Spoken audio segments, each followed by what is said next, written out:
హనుమాన్లు sir, Kishan బాగ్. చాలా బాగుంది, చాలా బాగుంది. రేవంత్ అన్న బాగా చేసిండు. ఎందుకంటే పేదవాళ్ళు ఉంటారు, అన్నం లేదు, ఏదో రన్నింగ్ లా అక్కడక్కడ హాస్పిటల్కి వచ్చిన వాళ్ళు ఉంటారు, వాళ్ళకు ఏదో 5 రూపాయలకి ఏం వస్తుంది సార్, ఒక ఛాయ్ రాదు. అన్నం బాగుంది, పప్పు బాగుంది, అంతే బాగుంది, ఏం టెన్షన్ లేదు. ఎందుకంటే అన్నం పరబ్రహ్మ స్వరూపం.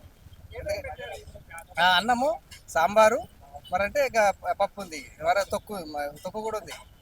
చాలా బాగుంది, చాలా బాగుంది, చాలా బాగుంది, బాగుంది, బాగుంది. ఎందుకంటే మంచిగా చేస్తున్నాడు అన్న, ఇట్లనే చేస్తుంటే మంచిగా ఉంటుంది, ఇంకా అట్లేం లేదు. బాగుంది. ఒక 4 గంటలు గడుస్తుంది కదా. రోడ్ మీద పోయేటప్పుడు హాస్పిటల్ వచ్చే వాళ్ళు ఉంటారు, వేరే ఊరు వాళ్ళ నుంచి వచ్చిన వాళ్ళకి టైంకి అన్నం దొరకదు. అది కూడా బాగుంది. నేను తిన్నా కదా ఇక్కడ.